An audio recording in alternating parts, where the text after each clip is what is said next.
Hello everyone. So today's video, we're just going to be talking about being comfortable with yourself, how to get comfortable being by yourself. And I also wanted to do this video because I was on campus this past week and I was just seeing a bunch of people walking around, and I started thinking, and I was like, because I've also gotten to a different point in my college experience, where the beginning of my college experience, of course, I was hanging out with my friends 24/7. Wow, my twins.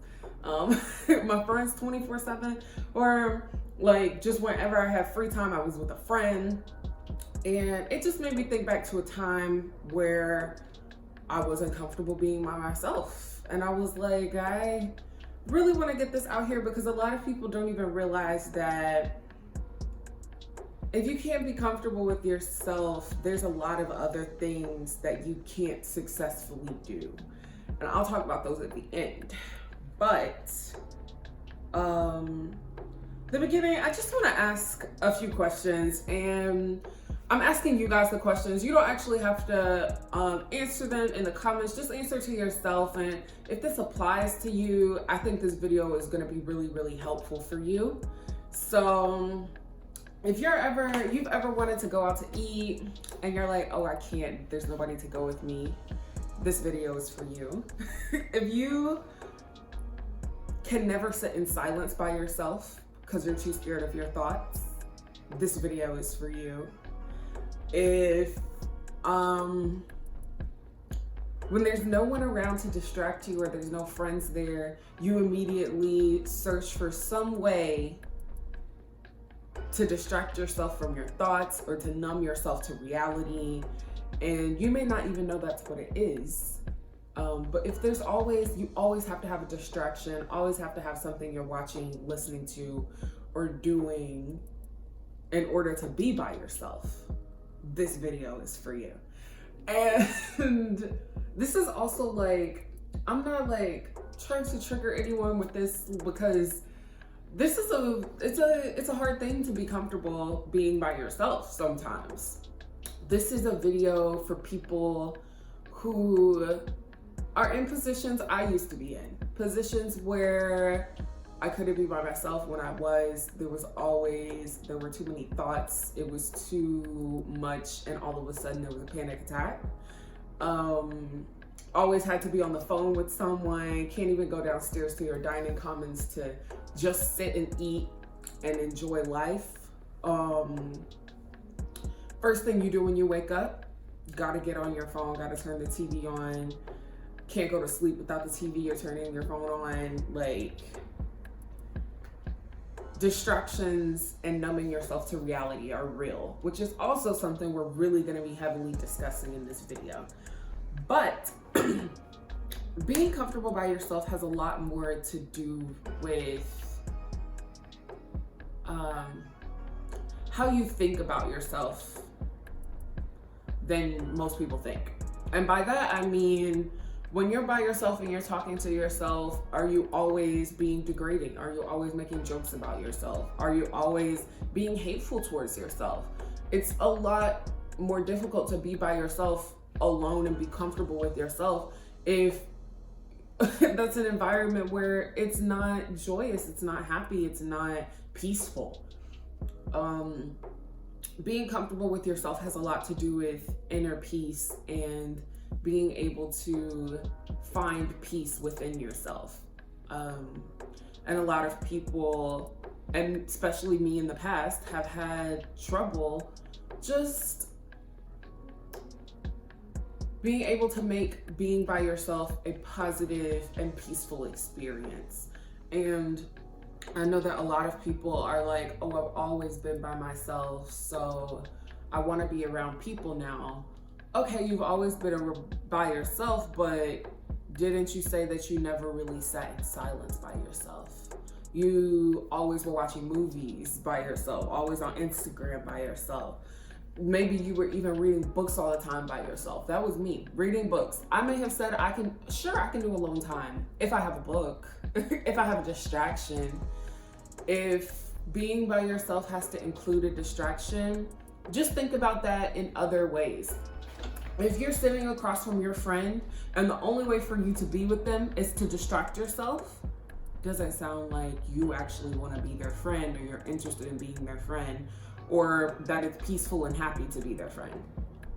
And if that's the case, if you feel that way about yourself, something has got to give, because you have to be with yourself. You can't just choose to not be with yourself.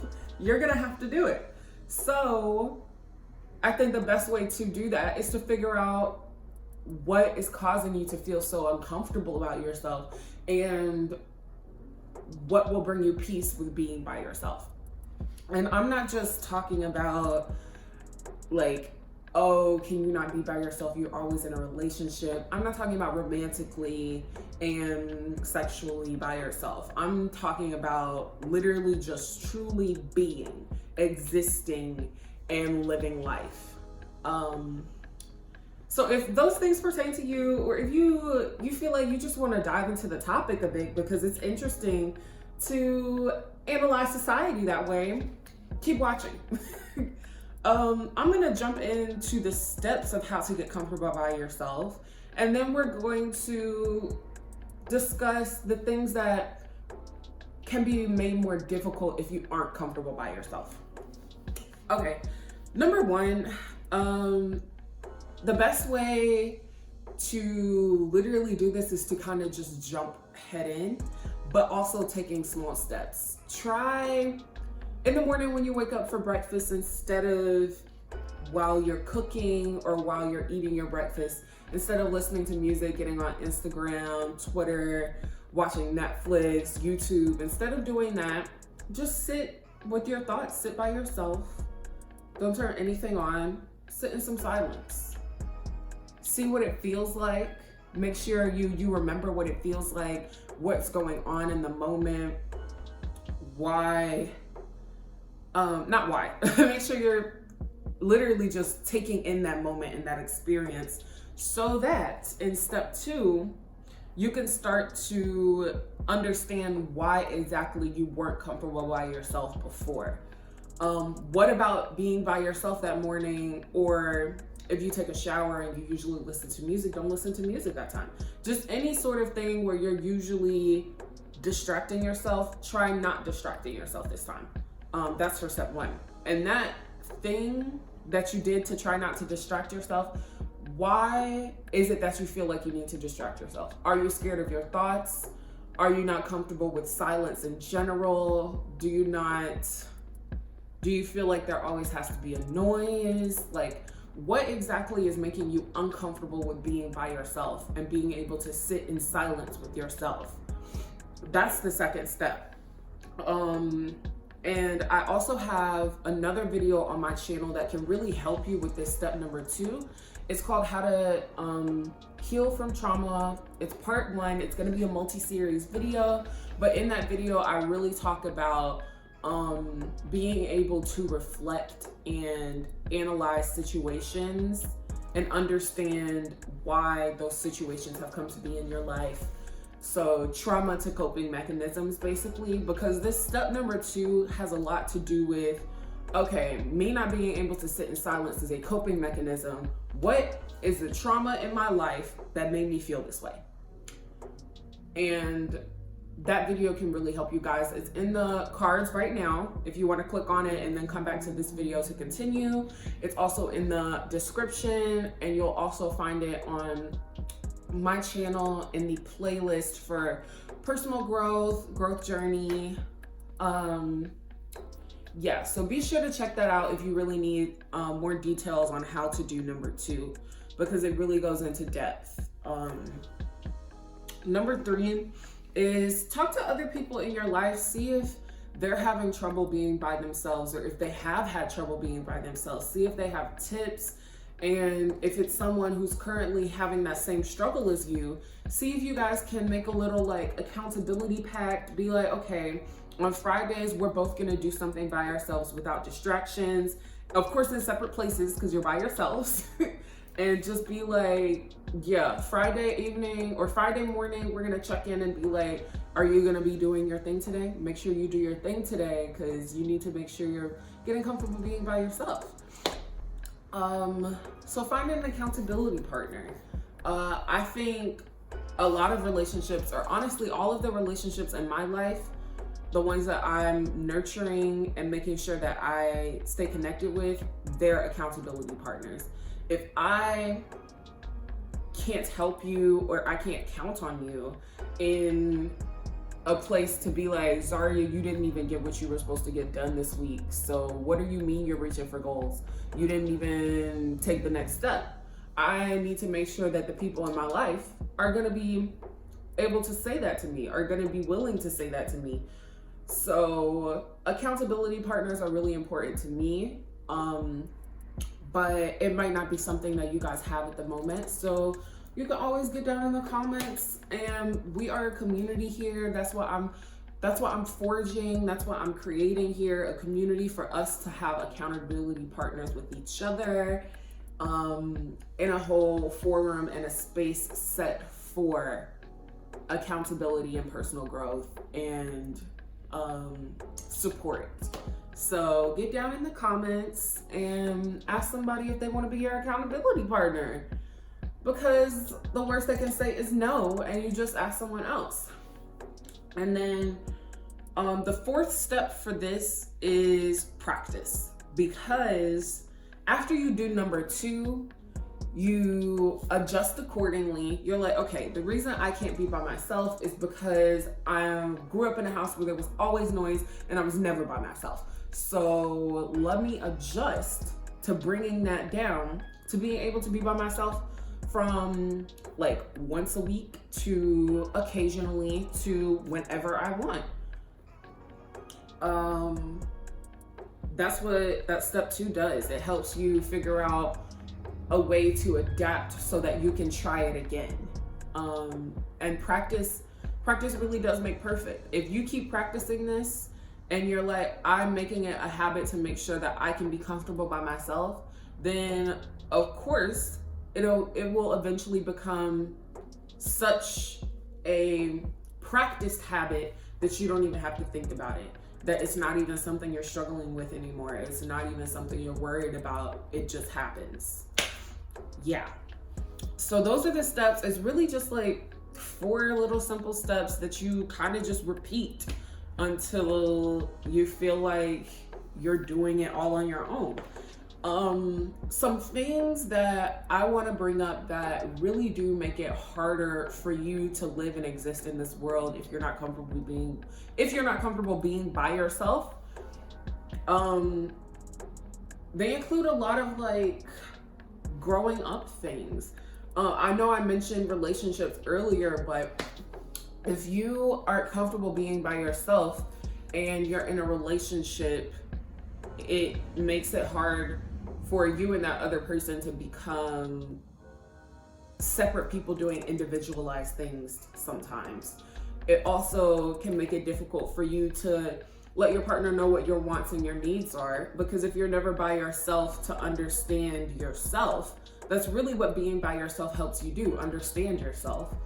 If you're never by yourself to understand yourself and your wants and your needs, because you're the first person who needs to make sure that your wants and your needs are catered to, if you're by yourself, you're making sure they're always catered to.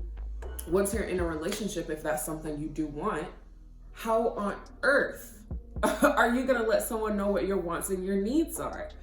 Because a lot of the times, some people get into relationships and they'll get into relationships back to back because they can't be alone. And they're like, the only things they know about what they want and they need are the things that they don't want and don't need because other previous partners have done it.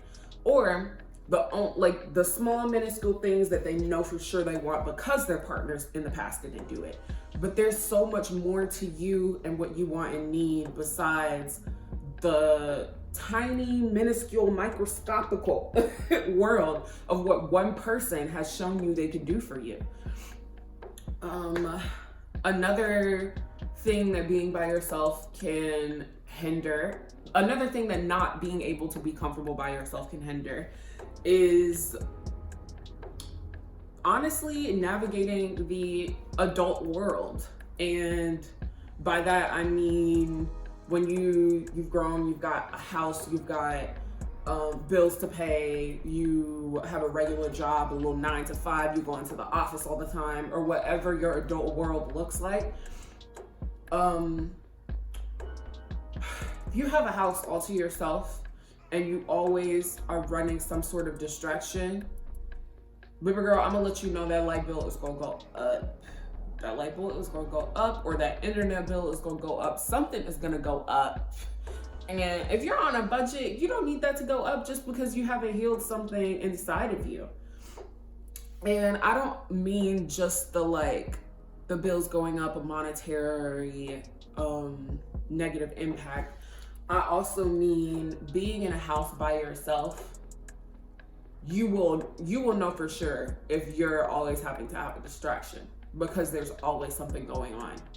If you can't get up into your living room, just tidy up a bit, and you gotta have something going on, you know that you can't be by yourself, because you have to make sure something else is getting done. And by done, I mean you have to make sure that something else is going on while you're doing something else, if that makes sense. Make sure you're always leaving comments in the comment section if you have any questions about what I say. I can be a bit verbose sometimes and a bit walk around the subject if I didn't exactly write down everything in my notes. So make sure you're getting in the comments if you have any questions. And everything I say to comment in the description box. Everything I say to comment in the comment section will always be in the description box. If you ever forget and you're like, oh wait, I wanted to leave a comment on her video, because please do. It helps the videos out. It helps me reach a bigger audience and gather more people like you who are watching. But yeah, I do want to talk more about what things can be impacted if you're not comfortable by yourself. Okay, just a few other things that can be impacted from you not being able to be comfortable being by yourself. I talked about your peace before. It is so crucial to your inner peace and the way that you experience life for you to be able to be by yourself. Otherwise, your peace and your joy is always in the hands of someone else. Because if you can't do anything by yourself, it's up to other people if you can enjoy life and have experiences in life, vacation, do tourist things, if you want to go out to dinner or go out to drinks, anything. It all is up to someone else in your life. It's up to them. Your joy is not in your hands. Yeah, I think that was the end of that thought. My bad. Another thing, it limits your mindset, because when you're in a position that you always feel like you have to be around my bad. Let me pause. The way you experience life, it is impacted not only by if you feel like you have to be around someone all the time, but also if you feel like you can't even sit alone with your thoughts by yourself, because that means that you're always having a constant input of things that society uses to manipulate and condition people in society. You're always going to be having an input of that. If you can't be by yourself, there's always something being indoctrined, ingrained in you, because there's nothing. The only way to not have something indoctrined in you, ingrained into your subconscious, is to not look at it. Or to make sure that you're always highly, highly aware of what's going on in something. And even then, we're only human. You can miss anything, especially if you're not aware of that thing or that topic that they're trying to indoctrinate into you. I know that tip sounds kind of like the man is doing this, the man is doing that, but the man is doing this and the man is doing that. It's called propaganda and it's called social conditioning. If you don't know what those are, please look them up and we can get in the comments and talk about it. But your Instagram, your Netflix, your Twitter, your music, all of that is designed for you to stay on it as long as possible. They don't want you to leave because it honestly is a bit of brainwashing. Like, they want you to stay as unaware of reality and what's going on in life as possible. So that's also something that's affected. But I'll move on to the mindset.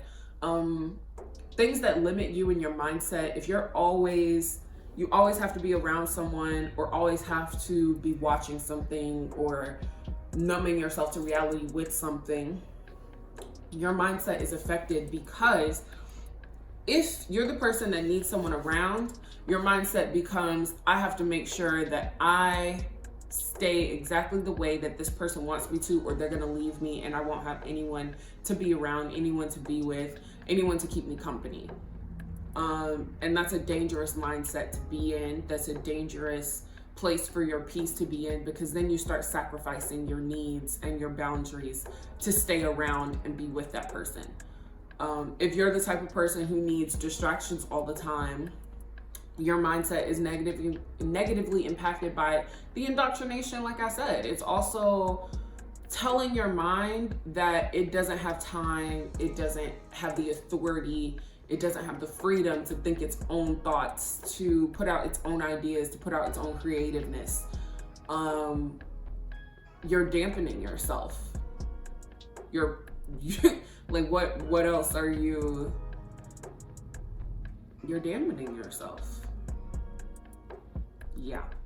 Another thing that it can affect is not only your romantic relationships, but any relationship in your life, friendships, familial, because if you are the type of person, like I said, that needs someone around you all the time, and that person isn't available, or that person doesn't want to actually be around other people that much, as much as you do, they need more personal time, more to themselves time, more individuality, you're gonna strain that relationship.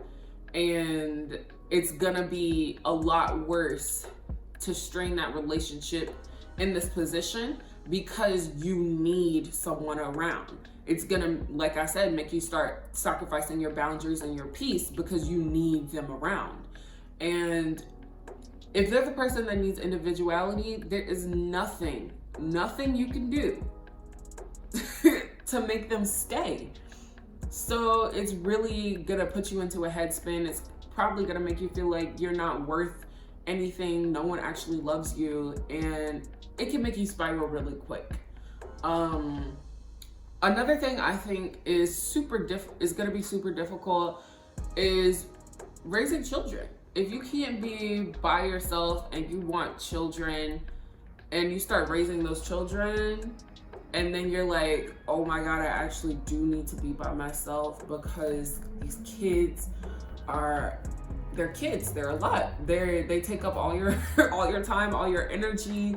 They need you. And it can either throw you into a place where you decide you're never going to be by yourself and you're always somewhere, always doing something for those kids, always sacrificing your peace and your individuality to be a parent. Or you finally decide, okay, you know what, I do need at least a 1 hour break a day or something. I'm gonna send them to their grandma's house. And you actually do decide to be by yourself. By this point, you don't even know what to do when you're by yourself. You just start using distractions again. So you never actually get the rest that you need, the reset that you need, because that's kind of what that's actually for. That time by yourself when you need to send your kids away, that's for you to reset and to get your mind together and to let go if you have any emotions that you're holding on to because you don't want to affect the children with it. That's your time to literally unwind any way you need to. And if you've never been comfortable being by yourself before this, you don't know how best to unwind. You don't know what's really gonna give you joy and bring you peace in that moment. You don't know what's really gonna relax you. Yeah. I also think it can affect your sleep, because if you're the person that needs someone around all the time, then like I said, your time isn't your time, it's someone else's time, because everything you do depends on someone else. Someone else is like, oh yeah, by the way, I'm not free until like midnight tonight. If you still wanted to hang out, we can have a drink or whatever. And you were like, oh, I had to be up at like 6 this morning, but I'll just go hang out with them because I need to be around someone. I need to make sure I be around someone. I need to literally be with them so that I don't have to watch TV all the time, because that's all I'm ever doing. It can affect your schedule, your time, your sleep. So yeah, not being comfortable with yourself and not being comfortable being by yourself is something that I think is one of the basics and foundations that people need to learn if they weren't able to learn it growing up. It is something that helps you understand who you are as a person, helps you understand what your motives, your goals, your morals are in life. It helps you understand what you need and what you want. It is paramount, I think, to personal growth and healing, because really, how much healing and personal growth can you do if you aren't ever comfortable being by yourself? Because who else is going to heal you? This isn't really a situation where you can just call the doctor up. And of course you can go to therapy, but most therapists want to know what you want to talk about and what you want to discuss and what you want to heal. And if you're never by yourself to figure that out, therapy isn't really going to be as helpful to you as it could be. So yeah, I just making sure that you are comfortable being by yourself. You can do it. Like, it's just something I saw all over campus last week, and I was really, really moved by the topic. And I was like, I really need to talk about this on my channel, because this is a personal growth channel. And like I said, I believe that's one of the basics to healing yourself and personal growth. So yeah, just wanted to give you guys this video. I have a bunch of more videos coming up in the future because this channel uploads every Sunday, Wednesday, and Friday. And if you enjoyed this, this little, it wasn't necessarily a how-to. I feel like it was kind of a rant. But if you enjoyed it, please like this video. Please comment below any of the things I said to comment, which are in the description. I don't have anything else for you guys today. That's all. So yeah, if you enjoyed this content, especially me talking about personal growth, if you clicked on that other video and you were like, you know what, this is good content, subscribe, hit the bell notification, and it'll let you know every single time we upload. It'll pull up on your feed. You don't even have to like search on the channel, as long as you hit the bell notification and click all instead of personalized, because they do automatically make notifications personalized instead of all of them. And me personally, I don't like for my notifications to be personalized, because an algorithm can't genuinely actually know exactly what I want to see. It can just only know what I've wanted to see in the past and what patterns I've had in the past. The past does not determine the future. Yeah. Thank you for watching. I hope you guys really enjoyed. I hope you learned something. I know I did. So without further ado, I think that's the end. Thank you once again. And I hope you all have a wonderful, wonderful, wonderful day.